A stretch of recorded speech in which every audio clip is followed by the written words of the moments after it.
What is going on? Welcome to the video. Today is going to be a banger, okay? So we're going to be pulling up the good old trusty iPad right here.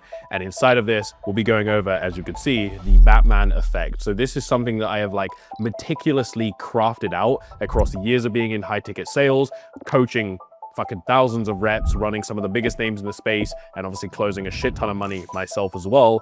And this is really just how to optimize your life. We're gonna do some very tangible exercises, which will allow you just to lock in, tap into that like Batman, Watchful Protector, Guardian, sheer domination, beat some up type of energy. So with that being said, let's get going, let's crack in, enjoy the video. All right, so like I said, the Batman effect. So this is about becoming the Watchful Protector.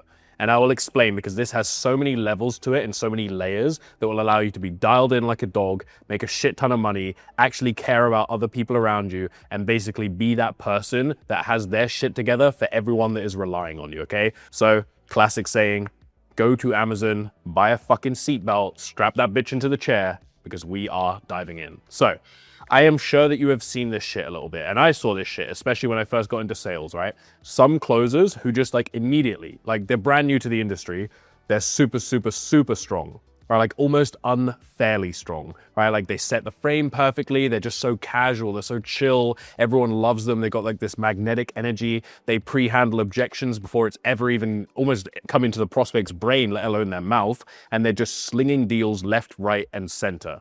Now, most people, right, I hear this all the time and I hate this saying, look at it and kind of say like, well, you know, you either have it or you don't, right? Like it's some gift that you were just bestowed upon inside of the womb.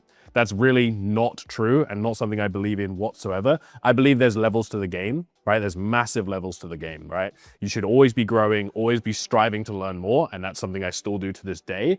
But the idea that someone just gets this thing handed to them and other people are just set up to fail is bullshit, right? So I kind of call myself an optimization psychopath.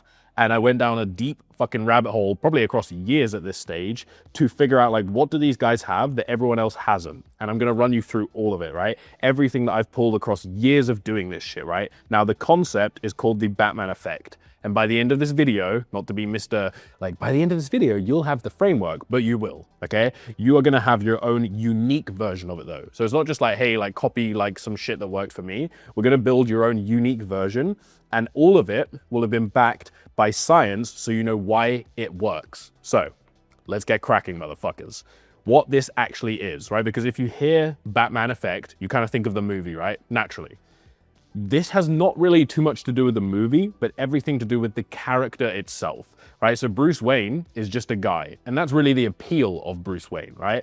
The moment that the situation demands of it though, he basically turns into a version of himself that is just a different breed altogether, right? A calmer, stronger, just completely devoid of fear version. And that is the version that does everything that Batman is famous for and known for, right? But it's why he's relatable, right? It's why there's personal relevance to him and to his story, because he is flesh and blood. And that's the beauty of it, okay? Now, first, we'll dive into the research part. This is super important. So there was a researcher that took 180 children, right? They were aged 4 to 6 years old. And there was 3 different groups of them. And they were all given a boring, repetitive task to basically grind through, right? Next to them was basically a distraction, a fun game, right? And they were allowed to just go and play that whenever they wanted to, right?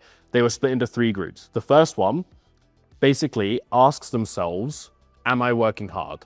Right? So they're just being asked like, am I working hard? Right? Another is basically asking that in third person. So it's like, is Scott working hard right now? Okay, and the third one dresses up as a character, so like Batman, right? And then they are asked, is that character working hard? So is Batman working hard right now? Okay, so it's an interesting little study, but what we found, as you can imagine, the kids who were just, you know, talking in first person, they quit the soonest, and the ones who lasted nearly twice as long were the ones who were the character. Right? Because the moment that you step even slightly outside your own perspective, your brain kind of gets rid of all of like the noise and all the signals and all the bullshit that is basically holding you back, right? It's all like subconscious bullshit, right? And there was a team out of the University of Michigan which called this the Batman effect, which is an extreme version of basically self-distancing. Now, when you think about this shit, it's actually very funny, right? Because I regularly talk about how the cheat code to success is using the fact that the brain loves gimmicks, right? And you can shortcut so many things in life. And that's honestly been a huge ethos of me growing as a closer and me growing as a sales manager and as a leader and as a man, right? Is like taking these things and shortcutting it. Because people talk about the concept of like fake it till you make it, but really it's so many layers deeper than that, okay? Like in terms of the actual psychology underneath it and the like rewiring of the brains or whatever, it goes way beyond just like fake it till you make it, okay? And it's the same concept of when someone asks you what to do in a certain situation, and the person says like, I don't know. So let's say that someone says they're bad at dating. Oh, I never know what to say on the first date. An easy way to go over that is like, well, what would X person do? What would fucking Bruce Wayne do? What would James Bond do? And the funny thing is they almost instantaneously have an answer. The answer was always fucking there.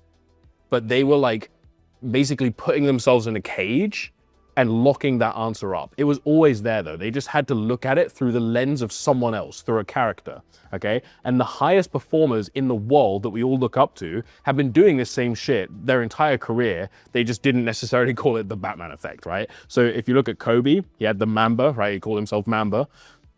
If you look at Eminem, he had Slim Shady. If you look at David Goggins, when he's talking about running and, you know, breaking his ankles and shitting down his leg and all of this stuff, he talks about like how he created Goggins, right? All of these are talking, I had a little typo there, talking about themselves in third person, but like almost an alter ego, a character, right? So before we go any further into this, because I want to make this pretty clear, this is not about pretending to be a hero. It is building a version of you that doesn't carry fear, and then learning to just step into that and on command, tapping into your brain's shortcuts, okay? This is the fucking recipe for success. So let's get going. The hero's journey. We've talked about this concept before. Such an important concept to really understand and conceptualize and actually apply to your life, okay? So you have the kind of diagram of the hero's journey here. But 1949, we've talked about this before, Joseph Campbell studied the myths and the legends of basically every culture that has ever existed and every like hero story and origin, right? Underneath all of them was the same fucking cycle of story basically being told every time, right? It is what he calls the monomyth or the hero's journey, right? And it's the actual shape of how a person becomes more than they previously were, right? And we've talked about this before, but it is such an important learning lesson. And maybe this is the first time that you've heard me talk about this as well. So it's very, very important to understand this so we can build upon this, right? The hero never fucking starts as a hero. Every one of these stories, it starts with an ordinary person that was frightened, right? And they were called to something bigger, right? And typically, if you look at any stories, they almost always refuse it at first, right? That refusal though, and this is what you want to look at, is like the cognitive dissonance, like middle ground. That refusal is actually where like the average person spends pretty much the majority of their life or all of their life, right? And taking kind of calls, like if we apply it to sales, like taking sales calls is just like this inferior, average, mediocre version of themselves, right? But then telling themselves this is just who they are. Oh, I'm just nervous, right? And all of this bullshit, okay? The journey itself, the hero's journey, only truly starts at the moment that you accept the call. By accepting the call, you are now accepting all the hardship that comes with that as well, okay? Now, in every version of this, if you look at it, right before the hero kind of crosses over into the new world, a mentor typically will hand them something, right? So you've got Excalibur, you've got Luke gets the lightsaber, Frodo gets the ring, right? These are like a talisman, right? Like a physical anchor, a physical object that basically reminds the hero what they have agreed into and who they have agreed to become, right? So that every time the fear starts creeping in or the old identity, it kind of pulls them back in, right? And the reason I'm telling you this shit is because in a few minutes, I will literally have you build out your own real object that will sit on your fucking desk and do the exact job for you on every call moving forward or every opportunity that you are faced with to step up. Maybe you get an opportunity to coach someone for the very first time. Like all of these parts, they kind of came to me, right? They like a calling arrived, okay? By the way, if you see the headphone in, I would highly recommend you do the same. I'm literally listening to Batman ambience right now, okay? So we're gonna be building this shit out, but there is one more line from Joseph Campbell that I wanna hit on, right? And it is, the cave that you are most afraid to walk into is the one that is holding the treasure that you have been looking for, okay? And in life, we are constantly met with caves, okay? And the brain, which we talk about this as well, all the brain is there to do is to fucking survive and to maximize the likelihood of survival, okay? So we tend to just avoid these caves, but then we will wrap them up, like our brain will wrap them up in reasons why it is acceptable to not go into the cave, right? So the amount of times that I've reviewed a sales rep's call, even like good people, and they literally give a reason why they didn't enter the cave. Like, oh, the reason I didn't try to handle his objection is because of X. It's not true. It's bullshit, right? That is the narrative that you and your brain have manufactured in order to allow this to be acceptable, okay? So the last thing that we really need to just kind of make clear before we really dive into some of the tangible parts here is that this is a loop, right? And that's the beauty of fucking life.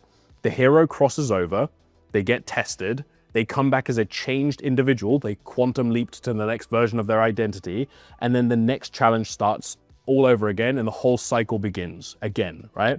Which is exactly why this isn't just something that you fix one time and then you're good for life. Oh, hey, now I'm that person, right? I'm at the highest level of my being. It's not how it works, right?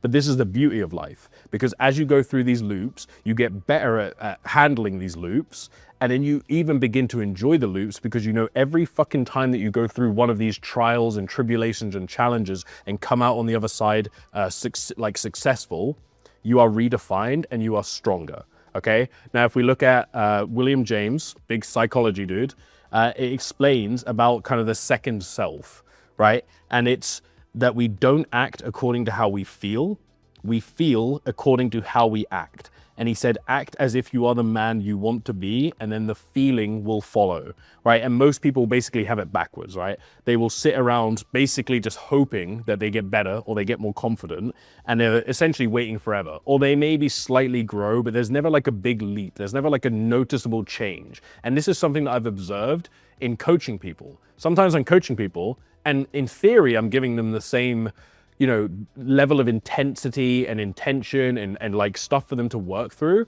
But some people just like blast off with it, and other people kind of grow, but it's not as quickly as they could have, right?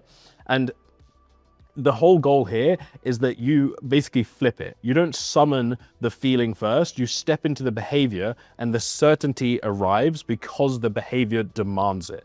Right? And the reason that that is going to land on sales calls is because the other person is basically like magnetized to the state that you're in, right? States are very contagious, okay? And the prospect's nervous system and like subconscious is just reading yours, right? And when there is no like fear, there's just unwavering certainty in leadership, and this is just someone that is like dialed the fuck in, they will see that. And the whole conversation will run on a totally different fucking frequency. And that's not something you can train. That's like something that you have to face the caves that are in front of you, the challenges, and be that person, because then they're gonna feel that happen, okay? So, the next thing, build your new identity, right? We have Batman crafting one of the fucking, what's that shit called? Whatever, right?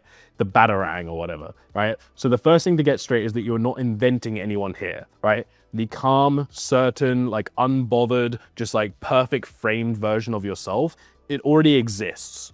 You've just spent multiple years letting the other person lead the calls or lead the decisions that are in front of you. And Carl Jung had a word for this, right? The persona, which is literally the Latin for the mask that an actor wore on stage, right? And the whole point is that we're already all wearing a mask, right? The issue is that most people never chose that mask. It was just something that basically landed on their fucking lap and they just accepted it, okay? So this isn't about you bolting on some fake personality that you saw on YouTube. It is about you now making a conscious decision of which mask that you wear, because when you consciously make that decision, we become fucking limitless. And speaking of limitless, great film, right?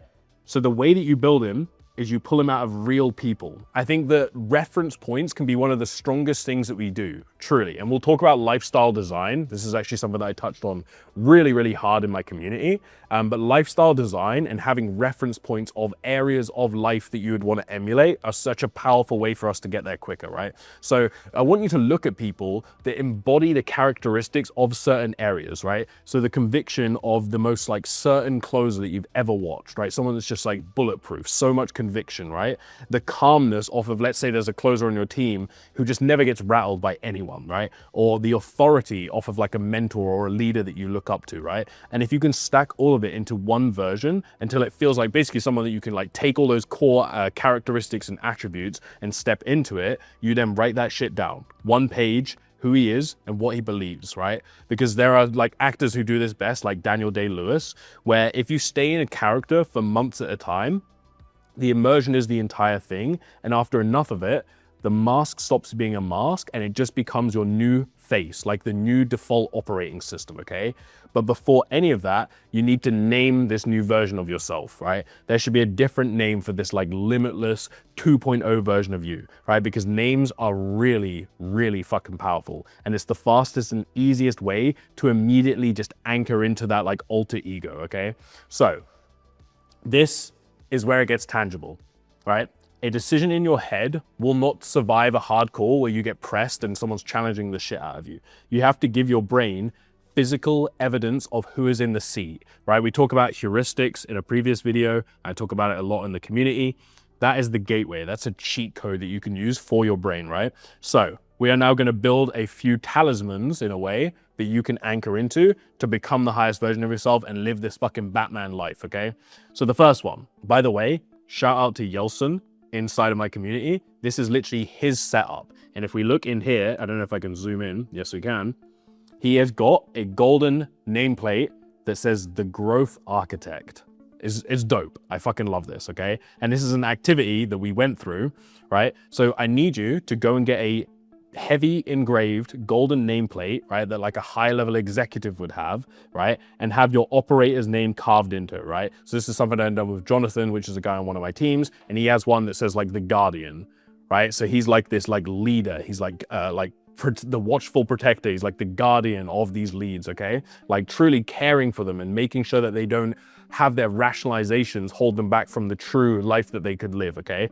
And it will sit in your desk, right? And it will just like be there constantly, subconscious, like buried into you. And it pulls you into that version, okay? The next one, something else that often gets done, and we're going to give a bunch, right? Really how to live like Batman, how to execute like him, how to anchor into a higher identity, loads of shit.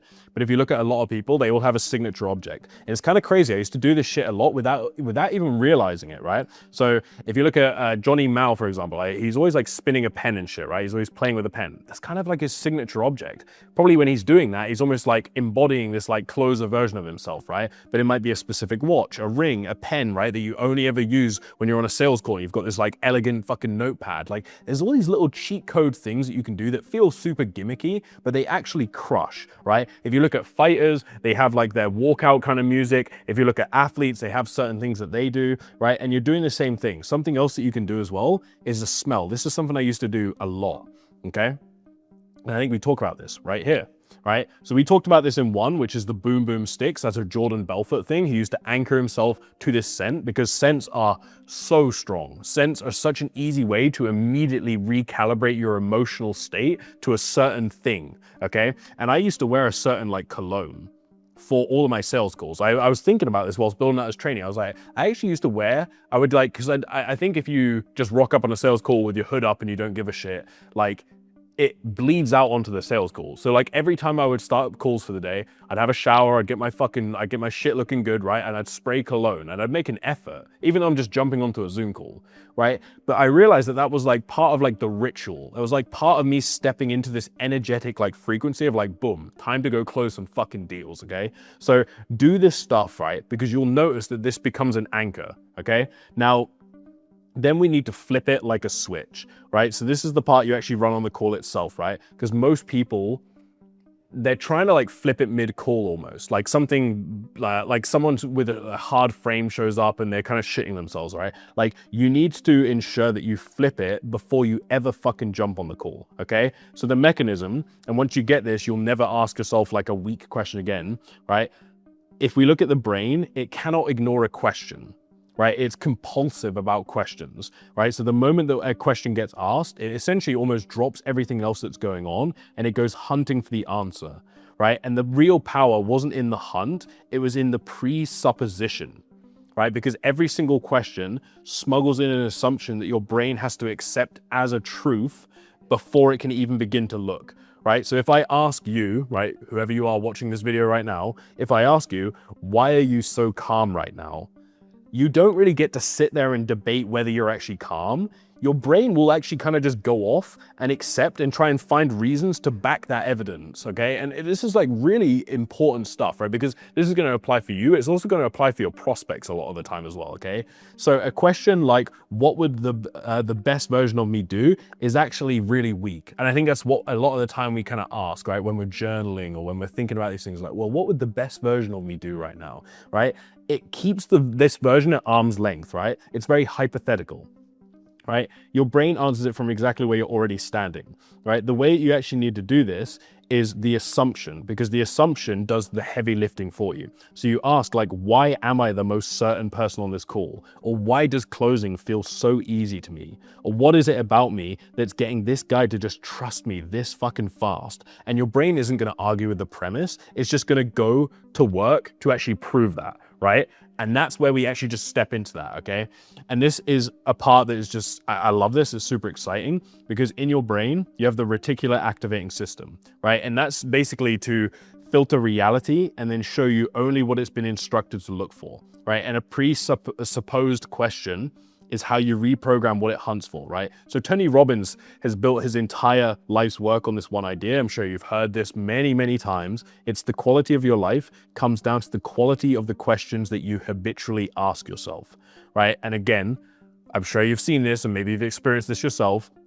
Most people are doing this in reverse, right? They're like, oh, why do I choke? Or why do I struggle with this type of prospect? Why can't I close like some of these other guys? Like all this comparison bullshit that's happening. And your brain is loyally gonna go and build the entire case for that piece of weakness, right? And it's the same mechanism that is just holding you back time and time and time again, okay? So we're gonna go into some even more tangible stuff here, right? The Watchful Protector. If we look at Batman, he's not just the hero of Gotham, he's called the Watchful Protector. And the whole character is built on restraint and responsibility and protecting people rather than taking from them, okay? And there's real psychology in that, right? Because the anxiety you feel on a call is almost always self-focus. I talk about this. It's actually very fucking selfish to be thinking this way because we're letting a prospect down by thinking that way, okay? It's like you like worrying about how you're coming across. Like, oh, do I seem nervous? Am I stuttering? Is my language not good enough? Is my tonality not good enough, right? All of this shit. Why am I struggling to ask difficult questions, right? Wondering, okay, does this person like me, right? So much of confidence issues in closing come from this like deep enrooted need to be liked, like this necessity to be liked, right? So the instant that you move your attention onto the person that you're actually responsible for, that self-focus dissolves because you cannot be worried about yourself and genuinely locked onto someone else at the same time. It's kind of one or the other, right? So here's one thing that I really want you to do because this anchors it in a very beautiful way. I want you to map out who relies on you, okay? Your family, your partner, your team, let's say you're a closer, all of your setters are relying on you, right? The kids that you haven't had yet, right? And the future clients that you've never even reached because the nervous version of you didn't close the deals that would have put you in front of them, right? This is where just things start to really come together so nicely, right? Because when you walk onto a call carrying that, the entire frame changes. You're not there to extract some commission. You're speaking to a human being and you are protecting this person from making a wrong decision, right? And sometimes the wrong call is the one where they say no and stay stuck exactly where they are, right? That's a different fucking energy, okay? So you have to be the man who's got his shit together, right? Because someone has to. I talk about that all the time. Someone has to have their shit together. Let's make it you, okay? Now, if we look at Bruce Wayne, right? This is like the Batman v Superman workout kind of scene. He's obsessed with his physical condition, right? And it's because the alter ego has to live somewhere, and he like lives in the body that he's built, okay? So this does like a double duty for you, right? So like health, fitness, like becoming the peak version of yourself, this is so important, right? Because the aesthetic look, it gives you like this look of someone that's a leader and has their shit together. And the performance side gives you the energy and the clarity to be still like running on an 11th call of the day and just fucking crushing. Like I hate when I'm coaching someone and they're like, oh, the reason this call was bad is because it was 11 p.m. Who fucking cares? You need some shit that is more important than you and your tiredness in the moment for you to be able to get the best results, right? And catapult to the highest level of commissions, okay? The deeper thing is that your own nervous system reads your physical state as evidence of who you are, right? So you standing inside of a strong, capable body is sending you a constant signal of competence long before you ever even said a word. This is true frame, okay? Right? And the discipline itself is also practice for the identity, because every session you didn't feel like doing it and you did it anyway is you proving one more time that the new you shows up regardless of how you feel. And this is what I talk about all the fucking time with just cognitive dissonance. There are so many lazy fucking closers that just do not have their shit dialed in any areas of their life. And I know that if I was to hire a fat as fuck closer, no offense, it's like, you are not going to be a reliable person because you can't even like take care of yourself in the right way, okay? Now, adaptive capacity, right? A concept that I hammer just constantly in the community, right? Your adaptive capacity is how much pressure and stress and difficulty can you carry before you start to break, right? Most people would rather avoid that because the only way to raise it is to deliberately load more and more onto yourself on purpose, knowing that if you just front load, eventually your body, your mind, everything raises to it. You become able to handle that, okay? And there's an idea from Nassim here, the concept of being anti-fragile. I think this is such a fucking cool concept, which is the difference between something that merely survives stress and something that is actually getting stronger because of it. Like such a cool concept. I want you to embody that for a second, right? Your muscles are anti-fragile, right? They grow precisely from the load that you put on them, right? And you have to work the same way, right? The hard call that would just shatter like the shitty little nervous kind of schmuck closer, right? Should be the one that where you focus on those. Those are like a blessing, right? They're the ones that allow you to actually get built into a higher version of yourself, right? So you should stop praying for easy calls and start volunteering for the ones that scare you, right? It's because like front loading that pressure on purpose is where you become the next version, right? So any of this bullshit I hear of like, I struggle to close A-type guys or B2B sales is really hard or any of this shit, it's like, fucking take it on and view it as a blessing because like you're going to become undeniable through that concept, okay? Now, the next concept is work hard, play hard, okay? Because if you look at Bruce Wayne, he's the billionaire at the party with the fucking Rolex on, right? And it's the duality of those, which is part of the kind of operating system itself, right? So abundance itself is a frame, right? You cannot fake a frame that you don't actually have, right? So a man, and I've found this out myself, again, these are lessons from like me doing this shit for a long time, right? A man who is all grind and nothing else, who has like no life outside of just taking Zoom calls, they're carrying like a desperation. There's just something about them that's missing and you can't place your finger on it, right? And the prospect will see that, right? A man who genuinely has got a full life, who is at an event, who let loose, who enjoys having a nice watch, right? Who, walks onto a call, like unbothered, just like here to help and genuinely like command and lead. That's the person that is going fucking to the highest levels, right? Not someone that's like, that's the only thing going on in their world. Like, oh, I'm just taking calls and nothing else, right? The play is not a reward you earn after the work is done. It's an input that builds the exact frame that closes. So you have the life, right? You get seen out doing things, actually enjoying life, right? You just don't swing so far that it's like you're escaping, right? There's a balance to the two. So I talk about this on my team. It's like grind it the fuck out for 6 days and then let loose on Sunday. And I don't mean go to the clubs. Like our definition from society of what let loose means is so cooked. It's like go out and experience life. Put yourself in unfamiliar situations that are going to grow you and raise your awareness. And I call this like, the childlike curiosity, like get excited to go and do things. Okay. This is the worst spelling of curiosity ever, right? Next up, This is so important. Meticulous lifestyle design, right? Most people obsessively design their business and then let their life just be, whatever, right? I want you to invert that, right? Design the life first in massive detail, and then you simply become the man who is required to fund and inhabit it, right? So we'll go through 3 areas of this right now. First one, health. Body, energy, the aesthetic, everything that we kind of went through, this is the foundation the other 2 sit on top of, right? Then you have like toys and fun, right? The watch, the cars, the trips, the experiences, right? All the things that make the grind actually fun, right? And make it feel worth doing in the first place, right? This is a concept that's not talked about enough, right?